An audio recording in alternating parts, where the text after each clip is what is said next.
Hello everyone and welcome to today's video. In today's video I'm going to be talking about the difference between separable and inseparable phrasal verbs. Now just as a reminder, remember that a phrasal verb is a verb that has 2 or 3 words. So for example, hold on, turn off, turn on, grow up are all phrasal verbs. And this is different from your typical verb which only has 1 word. Additionally, remember that some verbs take a direct object and some verbs do not take a direct object. And it's this first category of phrasal verbs that we're going to be looking at today. So phrasal verbs, or how to structure a phrasal verb when there is a direct object. In this particular case, they can be separated into 2 categories: separable phrasal verbs and inseparable phrasal verbs. And if we look at the first question, can you please turn off the lights? You see that the phrasal verb in this particular sentence is turn off. And turn off what? Turn off the lights. So the direct object, like with the majority of regular verbs, is directly after the verb. Turn off, and then the direct object, the lights. However, if you look at the second question, can you please turn the lights off? This particular sentence is also correct. So you see that in this particular sentence, we have separated the 2 parts of the phrasal verb, and we have put the direct object between the phrasal verb. So turn, and then the direct object, the lights, and then the second part, the preposition of the phrasal verb. Turn the lights off. And what that means is that the verb turn off is a separable phrasal verb. And for the majority of phrasal verbs that are separable, that means that if you're using a specific thing, a specific person as your direct object, so a noun, you can either put the direct object after the phrasal verb, or you can put the direct object between the 2 parts of the verb. Both options are correct. However, if instead of a specific noun, I substitute the noun for a pronoun, so them, him, her, it, you, me, and in this particular case, the lights would transform to them.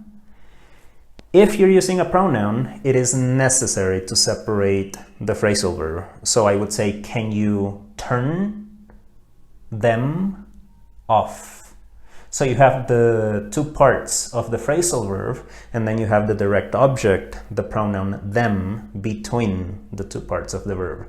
So if you're using a pronoun, it would not be correct to say, can you turn off them? This is not correct.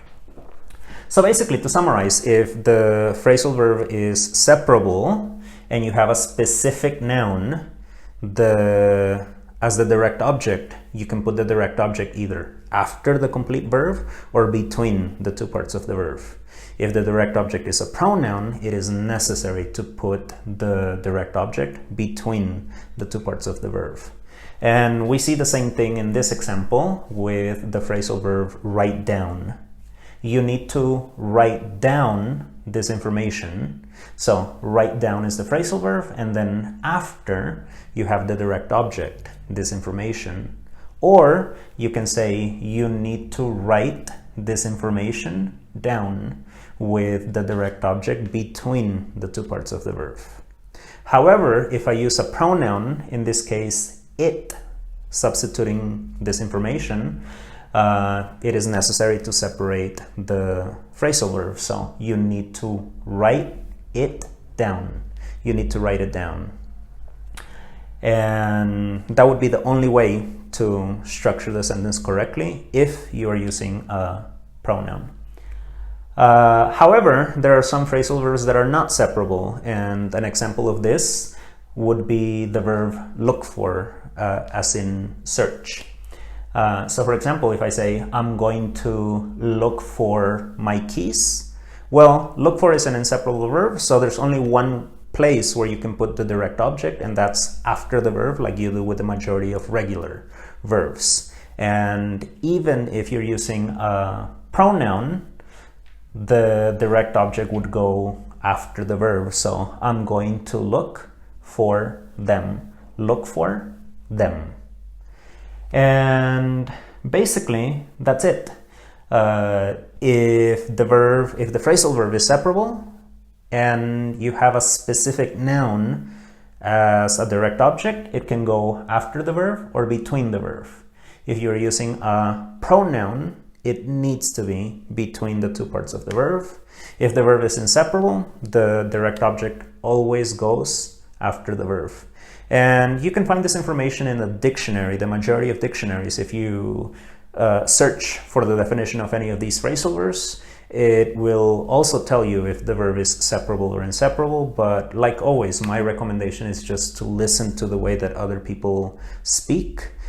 Pay attention how they structure the sentence, how they structure the phrasal verbs in this particular case, and then you can kind of deduce by yourself if the verb is separable or inseparable.